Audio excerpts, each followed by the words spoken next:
बिजू बाबू अमर रहे बिजू बाबू अमर रहे आधुनिक ओडिशा निर्माता बिजू बाबू अमर रहे आधुनिक ओडिशा निर्माता बिजू बाबू अमर रहे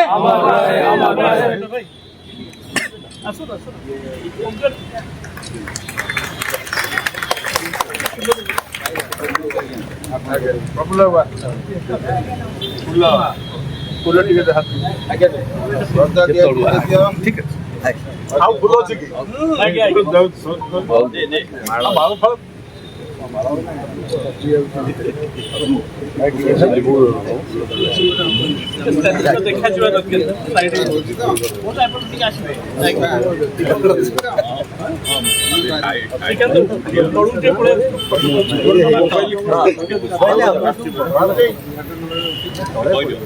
दर्शक मंडली panchayat trust Kalinga fund trust trustee वृंद सम्माननीय देवी प्रसन्न बाबू मो आज आनंदर दिन मु विशेष आनंदित 76 वर्ष पूर्वे जो कलिंग फाउंडेशन ट्रस्ट कार्यालय अंतर्जातीय वैज्ञानिक मानक विज्ञान प्रचार करथिबा व्यक्ति मानक यूनेस्को कलिंग पुरस्कार दे आसुछंती।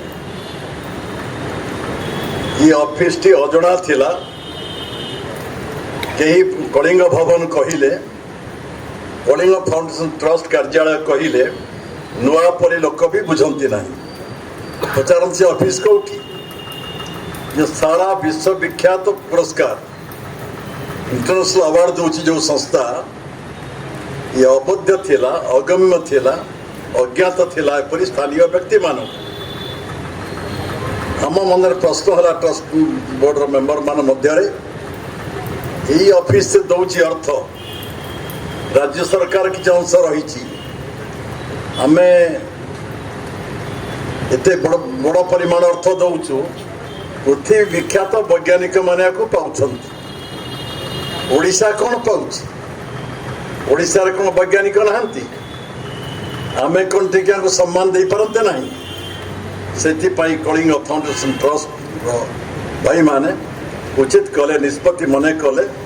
आमे गोटे पुरस्कार नुआ दबा ओडिशा रो वैज्ञानिक मान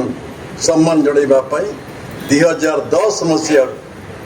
कलिंग सम्मान पुरस्कार देवा आरंभ हो 2 लाख टंका लेखा दौचु एवं भी आज दिन में कलिंग सम्मान अवार्ड भी दि जाता तो ये परंपरा ता मुख्यमंत्री मानक हाथ में दिज्व मुख्यमंत्री समय दे पारे ना आज अन्य दिने से पालित हम अनुरोध करूँ आशा भी करूँ आज संख्या कम लोकंर हेले भी अवश्य आम बेसी संख्यार आयोजन करना मो राज्य ज्ञानी गुणी जो माने समाज को जो माने समृद्ध करुँचा राज्य रे से व्यक्ति माने आसीचंती से कहली मैं आनंदित आज आम कलिंग फाउंडेशन ट्रस्ट प्रांगण रे परिसर रे प्रथम करी विजुबाबू साध के जानते कोटी कोटी पालन हो ट्रस्ट करे यही परिसर रे केबे करी नथिला यही परिसर आज हो पारी निमंत्रण आम अल्प लोक देलु समस्त निमंत्रण रक्षा करके आमर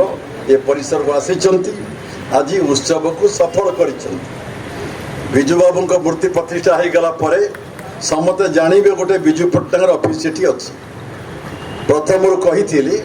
आम विजु पट्टनायक नीति आदर्श जे विजुबाबू देखी नहीं केते कौन की कथा कही पकाउछ विजुबाबू समस्त पे अतीत समस्त इतिहास किंतु विजुबाबूर हाथ गड़ा मंदिरटा ये अच्छी ये जदि बंची था कई विजु पट्टनायक ये बंची आम भितर जीवंत अनुष्ठान हाथ तैयारी अनुष्ठान आज पालन करुच्ची विजुबाबूर 29तम श्राद्ध दिवस तिरोधान दिवस महाप्राण दिवस हे बंधुगण मोपर कथा कही सारी बहुत बहुत धन्यवाद हो आपण मानू आरंभ हो कलिंग फाउंडेशन ट्रस्ट को जो पवित्र महत महान उद्देश्य नहीं से टॉल मैन ଆରମ୍ଭ କରିଥିଲେ ଶୁଣିଲେ ପ୍ରହ୍ଲାଦ ବାବୁଙ୍କୁ ଜଣେ ଗୁଣୀ ଜ୍ଞାନୀ ଲୋକ ଆମ ରାଜ୍ୟର ଯିଏ ରିସର୍ଚ୍ଚ କରୁଛନ୍ତି ବହୁ ବିଷୟରେ କହିଦିଏ ଏତେ ମହାନ ବ୍ୟକ୍ତିତ୍ୱ ତାଙ୍କ ଆଜି ମୁଁ କହିଦିଏ ଖୁସି ହେଇଥାନ୍ତେ ଆଜି ଆମେ ଯେତେବେଳେ ସଭା କରୁଛନ୍ତି ପାର୍ଲାମେଣ୍ଟ ଚାଲିଛି ଲୋକସଭାର ଅଧିବେଶନ ଚାଲିଛି କ'ଣ ଚାଲିଛି ନା ମହିଳାମାନଙ୍କୁ 33% ସଂରକ୍ଷଣ ଦିଆଯାଉ ଲୋକସଭାରେ ବିଧାନସଭାରେ ଏ ସ୍ୱପ୍ନ ଥିଲା ବିଜୁ ବାବୁଙ୍କର ଆରମ୍ଭ କରିଥିଲେ କାର୍ଯ୍ୟ ଯେତେବେଳେ 90 ମସିହାରେ ମୁଖ୍ୟମନ୍ତ୍ରୀ ହେଲେ ଦ୍ୱିତୀୟ ଥର ପାଇଁ ଆମେ ସୌଭାଗ୍ୟ ଆମର ତାଙ୍କ ମନ୍ତ୍ରିମଣ୍ଡଳରେ ମନ୍ତ୍ରୀ ଭାବରେ କାମ କରିବା ସୁଯୋଗ ପାଇଛି ଅଧମ ପାଇଛି ପାଖରୁ ଦେଖିଛି ଜନତା ଦଳ ଗଠନରେ ସାରା ଓଡ଼ିଶା ବୁଲିବାରେ ମୋତେ ଡାକି ନିଅନ୍ତି ସାଙ୍ଗରେ ପ୍ରଫୁଲ୍ଲ ଡାକ ଗରମ କରିବ ଜନତାକୁ ଦେଖିଛୁ ତାଙ୍କୁ ଆମ ସାଙ୍ଗରେ ଏବଂ ସେ ତ୍ରିସ୍ତରୀୟ ପଞ୍ଚାୟତ ରାଜ ବ୍ୟବସ୍ଥାର ପ୍ରଚଳନ ସେ କରିଥିଲେ ଚାହିଁଥିଲେ କ୍ଷମତା କେନ୍ଦ୍ରୀଭୂତ ହେଲେ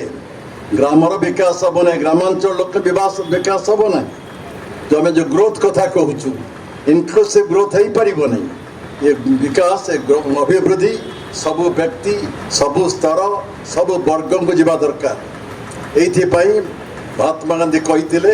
ଗାଁ ହସିଲେ ଦେଶ ହସିବ ଗ୍ରାମ ବିକାଶ ଉପରେ ଗୁରୁତ୍ୱ ଦିଆଯାଉଥିଲା ଯେଉଁଦିନ ଗ୍ରାମାଞ୍ଚଳ ଲୋକଙ୍କର ମୁଣ୍ଡ ପିଛା ବଢ଼ିଯିବ ଗାଁ ମାନଙ୍କର ବିକାଶ ହେଇଯିବ ଆମେ କହିବା ଯେ ଆମେ ଇନକ୍ଲୁସିଭ ଗ୍ରୋଥ ହେଇପାରିଛୁ ବୋଲି ଏକଥା ଏଇଥିପାଇଁ କହିଲି ସିଏ କହୁଥିଲେ ସେଥିପାଇଁ ଯେ ସମାଜର ନାରୀଙ୍କ ସଂଖ୍ୟା ଅଧେ ନାରୀ ସଶକ୍ତ ହେଲେ ଯାଇକି ମା ମାନେ ସଶକ୍ତ ହେଲେ ଯାଇକି ଓଡ଼ିଶା ବିକଶିତ ହେବ ବା ଭାରତବର୍ଷ ବିକଶିତ ହେବ ଆପଣ ପ୍ରଥମରୁ କହୁଥିଲେ ଆପଣ ଝିଅମାନେ ମହିଳାମାନେ ପୁଅମାନଙ୍କଠୁ ଅଧିକ ଟ୍ୟାଲେଣ୍ଟେଡ୍ ଅଧିକା ପ୍ରତିଭାବାନ ବୋଲି ବାର ପ୍ରମାଣ ଦେଇସାରିଲେଣି ଆଜି କହିଲେ ଆମକୁ ଆମର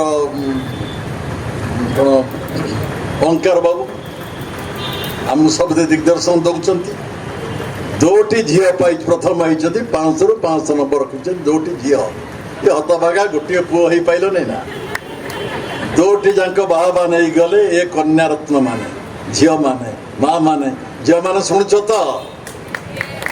ସବୁ ବିଶ୍ୱାସ କଲେଜ ଛାତ୍ରଛାତ୍ରୀ ସବୁ ଆସିଛନ୍ତି ଏଠି ତମକୁ ବି ପ୍ରତିଜ୍ଞା ସଂକଳ୍ପ ନେବାକୁ ପଡ଼ିବ ଝିଅ କୌଣସି ଗୁଣରେ ପୁଅଙ୍କ ଠାରୁ କମ୍ ନୁହନ୍ତି ପୁଅମାନଙ୍କୁ ପଛରେ ପକେଇ ମାଡ଼ିଗଲେ ଝିଅମାନେ ଆଗକୁ 500ରୁ 500 ତମେ ଯେଉଁ ବିଶ୍ୱାସ କଲେଜ ବିବେକାନନ୍ଦଙ୍କ ନାମରେ ନାମିତ ତୁମ କଲେଜ ଯେ ଛାତ୍ରଛାତ୍ରୀ ଆସିଛ ଏଠିକି ଆସିଛ ବିଜୁ ବାବୁଙ୍କର ତିରୋଧାନ ଦିବସରେ ପ୍ରତିଜ୍ଞା ନେଇଯାଅ ସଂକଳ୍ପ ନେଇକି ଯାଅ ଆମେ ବି 500କୁ 500 ରଖିବୁ କଲେଜର ସୁନାମ ରଖିବୁ ଆମ ବାପା ମାଆଙ୍କର ସୁନାମ ରଖିବୁ ଓଡ଼ିଶା ରାଜ୍ୟର ସୁନାମ ରଖିବୁ ବିଜୁ ବାବୁ କହନ୍ତି ବଡ଼ ହୁଅ ବଡ଼ ମନ ବଡ଼ କଥା କୁହ ବଡ଼ ଛାତିର କଥା କୁହ ସଂକୀର୍ଣ୍ଣତାର ହୃଦୟରେ ରହି କାର୍ଯ୍ୟକାରୀ ହୁଅ ସେଥିପାଇଁ ପ୍ରଥମେ ତ୍ରିସ୍ତରୀୟ ପଞ୍ଚାୟତ ବ୍ୟବସ୍ଥା କାର୍ଯ୍ୟକାରୀ କଲେ ମହିଳା ସ୍ଥାନ ପାଇବା ଦରକାର ମହିଳା ପ୍ରତିଭାବାନ ମହିଳା ଜ୍ଞାନୀ ଗୁଣୀ ମହିଳାକୁ ଘରର ଅନ୍ଧାର ଭିତରେ କେତେ କାଳ ରଖିବ ଏ ପୁରୁଷମାନେ ମହିଳାମାନଙ୍କ ଓଢ଼ଣା ଟେକି ଓଢ଼ଣା କାଢ଼ି ପଦାକୁ ଆଣିବାକୁ ପଡ଼ିବ ସଭ୍ୟତାର ଆଲୋକର ସ୍ପନ୍ଦନ ଦେବାକୁ ପଡ଼ିବ ସେଥିପାଇଁ ତ୍ରିସ୍ତରୀୟ ପଞ୍ଚାୟତର ବ୍ୟବସ୍ଥା କାର୍ଯ୍ୟକାରୀ କଲେ ଏବଂ 33% ମହିଳାଙ୍କ ସ୍ଥାନ ସଂରକ୍ଷଣ କଲେ ତାଙ୍କ ସୁପୁତ୍ର ନବୀନ ବାବୁ ମୁଖ୍ୟମନ୍ତ୍ରୀ ହେଲେ ପରବର୍ତ୍ତୀ ଅବସ୍ଥାରେ ସେ ବାପୁକୁ ଟପିବାକୁ ଚାହିଁଲେ ସେ 33%ରୁ 50କୁ ବଢ଼େଇ ଦେଲେ ଧନ୍ୟବାଦ ଆର୍ହ ମଧ୍ୟ ସିଏ ଖାଲି ସେଇଠି ଅଟକି ନଥିଲା କଲମ ମହିଳା କମିଶନ ଥିଲେ ଅଳ୍ପ ସମୟ ପରେ ମହିଳା କମିଶନ ଅଧ୍ୟକ୍ଷା ମହିଳା କମିଶନ ଗଠନ କରିଥିଲେ ଏଇ ବିଜୁ ବାବୁ ମହିଳା କମିଶନ ନହେଲେ ମହିଳାଙ୍କର ପ୍ରତିଭାକୁ ବିକଶିତ କରିହେବନି ଅନ୍ୟାୟ ହେଲେ ତାକୁ ଫୋରମ ଭାବରେ ନ୍ୟାୟ ଦେବା ପାଇଁ ମହିଳାମାନଙ୍କୁ ସ୍ୱତନ୍ତ୍ର ଭାବରେ ପୋଲିସ ନ୍ୟାୟ ଦେଉ ମହିଳା ପୋଲିସ ଥାନା ବି ବିଜୁ ବାବୁ ଆରମ୍ଭ କରିଥିଲେ ନା ଭୁଲ କହୁଛି ଏବଂ ଆହୁରି ମହିଳାମାନେ କିପରି ଉଦ୍ୟୋଗୀ ହେବେ ଏସ୍ଏମ୍ଇ ସେକ୍ଟର ପ୍ରବେଶ କରିବେ ଆର୍ଥିକ ବିକାଶ କେମିତି ହେବ आर्थिक विकास नहले देश विकास हम ना बैंक महिला बैंक भी विजु बाबू प्रतिष्ठा करते बुझंतु मर्मे मर्मे विजु बाबू अनुभव करुले महिला जहाँ संख्या अधे जहाँ प्रतिभा ज्ञान गारिमा भर्ती होती पुरुष मान अपेक्षा तांको साहाय्य करने को पड़ो जागरण आने पड़ो समय जाग्रत हेले माँ जाग्रत हम पुओ जाग्रत हम परिवार जाग्रत हम समाज से कहली जदि विजु बाबू बंची था आज स्वर्ग रही आनंद लाभ करेंगे आज सरकार पार्लियामेंट रे अधिनियम आने को जाऊँगी नारी संरक्षण पाई जड़े ना वितर्क जोर चली केन्द्र कार्यकारी हो नारी की अंधकार भीतर रखी हम ना नारी की पक्ष रखी हम ना नारी मान लुकायित प्रतिभा को आमको विकसित करने को पड़ो अधिक नके संपर्क में तांकर व्यक्तित्व तांकर चिंतन सांगे गोटे भारी मनोमर सब मिले जो सांगे जाए भारी गुरु गंभीर स्वर में ओजस्वी भाषण दिए तताए बताए जनता को श्रमिक राजनीति आसु तो आम से आम महापात्र बस एएमएस हेल्थ मिनिस्टर थिला बेले केते बड़ सुषमा स्वराज पाखु जाइछि मु जानि जाई जाई करिछु अब तो भारी आनंदित आप बहुत सुनाम बढ़ी जाइछंती ओडिशा धनी कार अधिवासी ओडिया गरीब दरिद्रतार कषा घात रे आतजात हुए धन संपद भरा ओडिशा जल जंगल जमी खଣି भर्ती है ओडिशा रे जिते खनिज संपद ओडिशा रही भारत वर्ष कौन राज्य तुलनीय नुहति लुहा पत्थर हो क्रोमाइट पत्थर हो ग्राफाइट हो मैंगनीज हो बक्साइट हो कोयला हो ओडिशार माँ माटी तले एते परिमाण गच्छित होती जेते व्यवहार कले भी सरू नहीं एते संपत्तिर अधिकारी ओडिशा धनी ओडिशा यार लोक माने 80% लोक दरिद्र सीमारेखा तले कहीं बास कर ये प्राचुर्य भितर दारिद्र्यता केते काल चलो कहले फिस्काल ऑटोनॉमी दियो उद्वेलित करुला ये प्रश्न धनी धनी राज्य रे ओडिया दरिद्र हटिबो ये संकल्प होता कार्यक्रम जीवन दशा भितर दुई थर मुख्यमंत्री होती परोक्ष अन्य बार प्रशासन करी कार्यकाल भितर चाहूले से खनिर उत्पादन तो बढ़ई किंतु खनि सब जापान पलैब चाइना पलैब मोर कौन लाभ हम और भैल्यू एडिशन हवा दरकार आप जानते भारी व्यस्त हो पड़ुले आंदोलन तुआ कथुआ ओडिशा रे करुले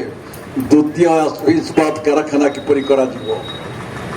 34% लुहा पत्थर भर्ती होती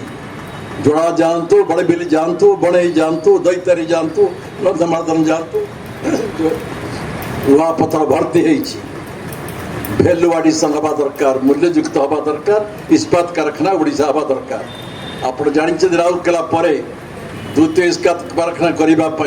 कलिंग नगर में स्वराज पाल को डाकिकी चेष्टा चाहूले करने स्वराजपाल फेरीगला सत्य तर स्वप्न को साकार करने आज कलिंग नगर 17-18 इस्पात कारखाना आहरी हवा को जाऊँगी 100 मिलियन टन लुहा पत्थर स्टील ओडिशा उत्पादन हवा को जाऊँगी भैल्यू एडिशन जिते हो पार से निजुक्ति कर्म निजुक्ति मिल ओडिशा राजस्व बढ़ो से अंचल एवं राज्य सारा पारिपार्श्विक उन्नति हो पार जहाँ कलिंग नगर में देखुची दिन दिन देखुची परिवर्तन जमी प्रतिष्ठा बेले जमी एकर मूल्य थिला 23,000 टंका एकर मूल्य बर्तमान गुंठ होची 23 लक्ष ये अर्थनैतिक परिवर्तन तो से समय पारादीप पोर्ट आरंभ कले लुहा पत्थर जीव कौ बाटे रास्ता दरकार कौ बाट जीव दैतारी पाखु पारादीप एक्सप्रेस सड़क करे जे जातीय राजपथ आज ये ट्रेन हवा को ओयूटी आपण कोरापुट मिल्क कारखाना सैनिक स्कूल इत्यादि कार्यकाल भितर अनेक कार्य कर बड़ चिंता थिला मो घर मो ओडिशा ये माटीर पुओ ओडिशार परिचय केमिति बढ़ेबी ओडिशा केमिति समृद्ध हम ओडिशा केमिति विकसित हम दारिद्र्यतार कबलरू ओडिशा के मुक्त हम ए बंधुगण कही दिए जो यूनेस्को कलिंग प्राइज कथा